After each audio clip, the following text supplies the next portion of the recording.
हम डोम का बच्चा है, हिंदू है, यहाँ कलकत्ता में पैदा हुए। हाँ, मोदी खतरा में है। खतरा में नहीं है, एक ही खतरा में है, वो है मोदी खतरा में। बस और कोई बेटा खतरा में नहीं है। आप लोग को जय श्री राम बोले नहीं दिया जाता। जय श्री राम हम लोग खुल के बोलते हैं। जय श्री राम, भोले बाबा पार करेगा, दुर्गा माँ पार करेगा, काली माँ पार करेगा, ईद दिवाली। नमस्कार, आदाब। आप देख रहे हैं मशरिक न्यूज, आपके साथ मैं मोहम्मद अफजल आलम। 4 चरणों का बंगाल का चुनाव हो चुका है, लेकिन हर रोज ममता बनर्जी हमलावर होती जा रही है और वो बीजेपी से ज्यादा अब चुनाव आयोग पर हमलावर है। चुनाव आयोग ने जब से घोषणा किया कि बंगाल में 8 चरणों में चुनाव होगा, तभी से ममता बनर्जी ने नारा दिया खेला हो बे। और चुनाव आयोग पूरी तरीके से बीजेपी के इशारे पर काम कर रहा है। उन्होंने आरोप लगाया, उसके बाद चुनाव आयोग ने भी अपने तरफ से जवाब दिया और MCC model code of conduct का नाम बदलकर ममता बनर्जी ने मोदी कोड ऑफ कंडक्ट कह दिया। और साथ ही साथ जब 24 घंटे के लिए ममता बनर्जी को बैन किया गया कि चुनाव प्रचार नहीं कर सकती, उसके बाद ममता बनर्जी गांधी प्रतिमा के पास धरने पर बैठ गई और सभी बीजेपी के नेता ने इस बात का चुनाव आयोग के लिए मुखालफत किया कि आखिर क्यों एक तरफा कार्रवाई की जा रही है। ममता बनर्जी पर कार्रवाई की जाती है और जो बीजेपी के नेता चाहे शुभेंदु अधिकारी ये कह देते हैं इस चुनाव को कि मिनी पाकिस्तान बन जाएगा अगर दीदी जीत, यानी दीदी को बेगम कहा था, बेगम अगर जीत जाती है। और बीजेपी के जो बंगाल के प्रदेश अध्यक्ष है दिलीप घोष, उन्होंने कहा कि दीदी बरमूडा पहनो। देश की इकलौती महिला मुख्यमंत्री है और महिला के लिए इतना अपमानजनक शब्दों का इस्तेमाल करना, उसके बाद भी उस पर प्रतिबंध नहीं लगाया गया। लेकिन 4 चरणों के चुनाव के बाद क्या माहौल है, क्या मूड है बंगाल की जनता का, आज हम ये जानने के लिए पहुंचे हैं इटाली विधानसभा, जहां पे 26 अप्रैल को चुनाव होना है। 29 अप्रैल को चुनाव होना है। तो यहाँ की जनता का मूड मन टटोलते हैं कि क्या माहौल है, क्या चुनाव आयोग सही कार्रवाई कर रहा है या नहीं, या फिर एक तरफा। क्या आपका? मेरा नाम शेखर दास है। शेखर दास, हिंदू खतरे में है? हिंदू खतरे में नहीं है, मोदी खतरे में है। हिंदू खतरे में नहीं, मोदी खतरे में है। मोदी खतरे में है। आपका क्या नाम है? शेख सूरज नाम है मेरा। शेख सूरज, मैं एक मुस्लिम हूँ। सलमान, ये हिंदू। शेख दास, देखिए यहाँ मिल देखिए भाई भाई का।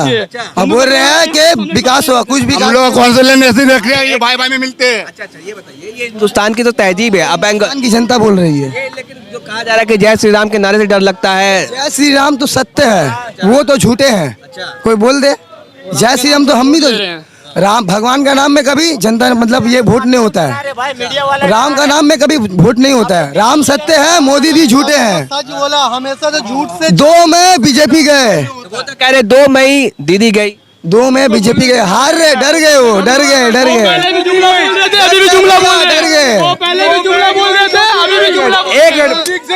एक मिनट दादा, आप लोग से मैं ये सुनिए, मैं देखिए यहाँ पे जो बात कही जा रही है, मैं ग्राउंड रियलिटी जानने की कोशिश कर रहा हूँ बार बार कि हिंदू खतरे में है। ये नारा खूब दिया जा रहा है और जिस राज्य में भी चुनाव होता है ये कह दिया जाता है कि हिंदू खतरे में है। तो ये पॉलिटिक्स है ये। मैं जानना चाहता हूँ, एक सेकंड दादा, मैं एक सेकंड हिंदू है, क्या हम डोम का बच्चा है, हिंदू है, यहाँ कलकत्ता में पैदा हुए। हाँ, मोदी खतरा में है। मोदी जो बोल रहे हैं हिंदू खतरा में, वो आके यहाँ देख रहा है। हाँ, वो आगे देख रहा है। ये आप लोग को जय श्री राम बोले नहीं दिया जाता। जय श्री राम हम लोग खुल के बोलते हैं। जय श्री राम, भोले बाबा पार करेगा, दुर्गा माँ पार करेगा, काली माँ पार करेगा, ईद दिवाली मुहर्रम रमजान सब मिल के कटाते हैं। हाँ, अच्छा, एक बात और बता दूं कि ये दलित समाज से है, पिछड़ी समाज से है। मोदी खतरे में है, और कोई खतरा में नहीं है, एक ही खतरा में है, वो है मोदी खतरा में। बस और कोई बेटा खतरा में नहीं है। हाँ, ये हम अब खुले आम बोल दिए। हिंदू के लड़का हम डायरेक्ट बोलते हैं। हाँ, ये देखिए कि ये खूबसूरत नज़ारा, शायद इतना खूबसूरत नज़ारा नहीं देखिएगा कि यहाँ पर ये जो लोग हैं। दादा आपसे मैं बात करूंगा, एक मिनट। ये जो मैं खूबसूरत नज़ारा दिखा रहा हूँ आपको कि ये देखिए, यहाँ पे कहा जा रहा है कि हिंदू खतरे में है, जय श्री राम बोले नहीं दिया जा रहा है। यहाँ पे मुसलमानों, ये मुस्लिम बहुल इलाका है। हाँ, हम लोग 14 एरिया है हम लोग। अच्छा, यहाँ पे मुसलमानों की आबादी कितनी? हिंदू यहाँ बड़ी मोमेडन की आबादी 80% है, हिंदू का आबादी 10% है। अब बंगाली का 10% है, लेकिन मोमेडन का बीच में हम लोग बहुत खुश है। हाँ, खुश है।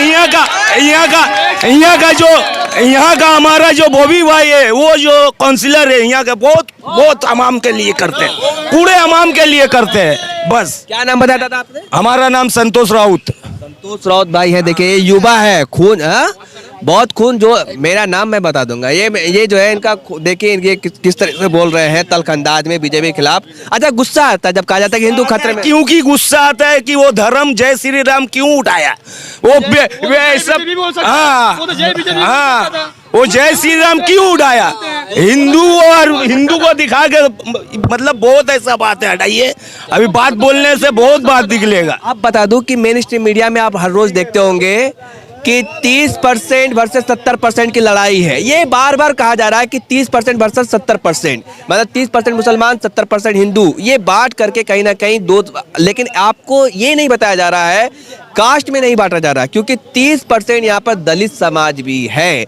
दलित समाज का क्या रोक है? तो अभी ये देखा कि ये पिछड़ी जाति से, दलित समाज से आते हैं, ST SC से जाति से आते हैं, ये कह रहे हैं कि हिंदू खतरे में नहीं है, मोदी खतरे में है। तो और लोग से जानते हैं। ये दादा आप किस समाज से आते हो?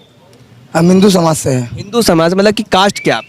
कास्ट मेरा दास है, मतलब पिछड़ी, मतलब होता है ना, अरे हम दो में वो धोबी है, दास धोबी, हाँ ST SC। डायरेक्ट बोलना। कार धोबी धोबी धोबी। तो ये जो निर्णायक है, ये निर्णायक बोर्ड, ये भी ST और SC समाज से है। मैं आपको अच्छा ये देखिए, एक बात और कहा जाता है कि बार बार की जो है पिछड़ी जाती है, उनसे छुआछूत की समस्या, उनसे साथ लोग बैठ के खाना नहीं खाते, लेकिन बंगाल में ऐसा आपको नजर नहीं आएगा भी। लेकिन ये देखिए कि यहाँ पर ये क्या कह रहे थे आप, बार बार कौन सी जाति बताते हैं? हम दो में, ये कह रहे दो, ऐसे ही दो, ये जो कहते हैं हिंदू दो में, ये है मैं हमारा संविधान हम सबको बराबरी का सम्मान देता है, इजाजत देता है।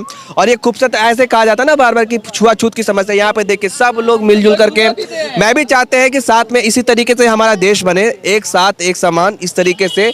लेकिन बांटने की जो कोशिश होती है बार बार, क्या बंगाल की जनता उस पर कमाना तमाचा मारेगी या नहीं? तो यही जानने के लिए हम पहुंचे हैं इस जगह पर। यहाँ पर 26 अप्रैल को चुनाव होना है, जो 29 अप्रैल को चुनाव होना है, जो आखिरी चरण में चुनाव होगा। और दिखा रहा हूं मैं यहाँ पर कि क्या है माहौल, और क्या हिंदू वाकई खतरे में है, जय श्री राम के नाम से डर लगता है। तो ये सब आप देख रहे हैं। मुजाहिद, आप कैमरा पैन करके दिखाइए कि किस तरीके से लोगों का हुजूम है, भीड़ है, और लोग किस तरह से गुस्से में हैं। और खेला होबे, फॉल होले बेटा मारो बे, भांगा पाए खेला होबे, अब फॉल होले मारो बे। बीबी एक पे आओ, सब सेंटर करके हम लोग गोल मारेंगे। अच्छा, तो ये जो मैं दिखा रहा हूँ कि बड़ी चतुराई के साथ, बड़ी होशियारी के साथ मीडिया आपको ये दिखाता है कि 30% मुसलमान, 70% हिंदू, लेकिन 30% जो ST SC समाज है उसको चुरा लिया जाता है। कि अगर 30% मुसलमान और 30% ST SC समाज मिल जाता है तो 60% ये समाज आ जाता है, हो जाता है। तो बीजेपी जो है इस तरीके से कहीं ना कहीं भी सामने कर, लेकिन जो दलित समाज है वो निर्णायक वोटर है, जिधर दलित समाज होगा वही उधर ही उसकी जीत होगी। क्या होगा ये तो 2 मई को पता चलेगा, लेकिन जमीनी और रियलिटी में दिखा रहा हूँ आपको। चलते नहीं चलेगा, वो आगे जीत हो गया। ममता बनर्जी जीतेगी, और ममता बनर्जी जब तक जिंदा है, ममता बनर्जी को कोई हरा ही नहीं सकता, भले ममता बनर्जी खुद छोड़ दे।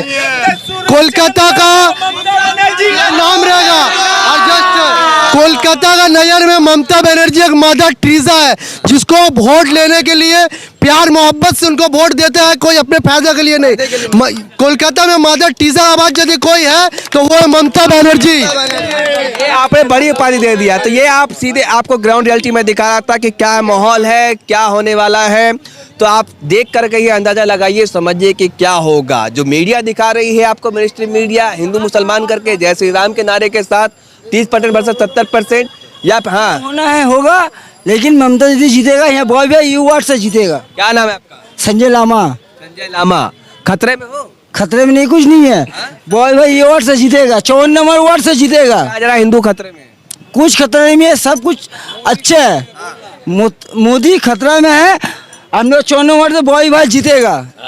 ये देखिए, ये जो समर्थक है, जो हिंदू मुसलमान की एकता, प्यार, भाईचारा, गंगा जमनी तहजीब और जो हमारा जो सौहार्द है, जो प्यार की, और रमज़ान का महीना भी है, तो ये देखिए, तो ये नज़ारा मैं आपको